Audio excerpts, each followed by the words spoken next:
E se a ponte mais bem construída pela razão humana em direção a Deus tivesse, afinal, uma falha fatal? Bem, é exatamente isso que vamos explorar aqui. Vamos mergulhar num dos grandes confrontos intelectuais da história. Santo Agostinho, de um lado, e a filosofia mais avançada da sua época do outro. Esta era a grande questão para os filósofos da antiguidade. Pensem bem, como é que nós, seres humanos, finitos, cheios de falhas, poderíamos sequer sonhar em alcançar o divino, aquilo que é perfeito e infinito? Era, sem dúvida, a busca máxima, o maior desafio para o intelecto. E na opinião de Agostinho, uma corrente filosófica chegou mesmo muito perto de conseguir. Os platónicos, para ele, construíram uma ponte mais impressionante em direção a Deus. Chegaram, uau, mesmo à beira. Mas ele também viu a tal falha fatal no projeto, aquela rachadura que ia fazer tudo desmoronar. Ok, vamos a fundo nisto.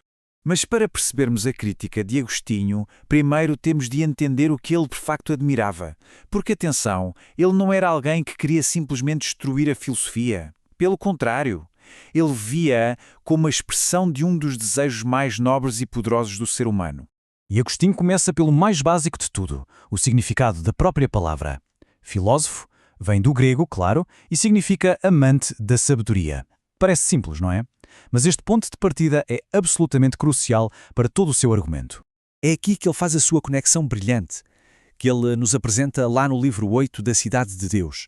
A lógica é, se Deus é a sabedoria suprema, então o verdadeiro filósofo, aquele que ama a sabedoria, tem que ser, por definição, um amante de Deus. E pronto. Está estabelecido o critério, a régua com que ele vai medir todas as outras filosofias.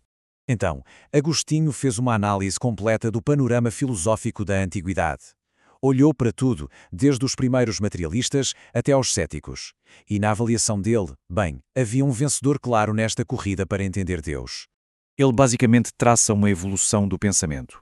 A coisa começa com os pioneiros, como Tales, que achava que tudo vinha da água. Depois avançamos para Anaxágoras, que já introduz a ideia de uma mente divina separada da matéria. E aí, claro, chega Sócrates, que vira a filosofia para as questões da vida, da ética. Mas para Agostinho foi o aluno de Sócrates, Platão, quem juntou todas estas peças e criou o sistema mais completo de todos, ao fundir a ética socrática com uma metafísica sobre uma alma imaterial. E é aqui que vemos, de forma claríssima, porque é que Agostinho elogiava tanto os platónicos. Eles perceberam Deus não de uma forma, mas de três formas super profundas que cobriam toda a filosofia. Para eles, Deus era a causa de tudo o que existe, a base da física, a razão, a luz que nos deixa entender as coisas, a base da lógica e o princípio que regula a vida, a fonte da felicidade, a base da ética. Para Agostinho isto era o pico da razão humana. Era o mais longe que se podia chegar sem ajuda. Mas é aqui que a história dá uma volta. Porque, apesar de todo este brilhantismo, Agostinho argumenta que os platónicos que vieram depois, como um filósofo chamado Apuleio de Madaura, introduziram uma vulnerabilidade crítica no sistema. Eles criaram um mediador, sim, mas esse mediador estava fundamentalmente corrompido. A lógica deles era a seguinte: os deuses são perfeitos, etéreos, não se podem sujar com o nosso mundo, que é material e imperfeito. Tinha que haver uma ponte, um intermediário, e para eles essa ponte era uma raça de espíritos do ar, a que chamavam de daemons, ou demónios. E esta tabela mostra na perfeição onde está o problema, tal como Agostinho o expõe. Olhem bem para a linha do meio, a dos demónios. Eles partilham a imortalidade com os deuses, certo? Mas, e este é o ponto, eles partilham com os humanos a passibilidade, ou seja, estão sujeitos a paixões como a raiva, a luxúria, estão presos ali no meio, não só no ar, mas na sua própria natureza defeituosa. E isto leva-nos à pergunta demolidora de Agostinho que ele lança lá no livro 8. Como é que uns seres que são moralmente piores que os melhores dos humanos podem servir de ponte para um Deus que é perfeito e sem paixões? A resposta dele é clara: não podem. A ponte basicamente foi construída como material defeituoso. Portanto, esta falha significa que a ponte platónica, por muito impressionante que fosse na sua arquitetura, era instável. Simplesmente não aguentava o peso da salvação.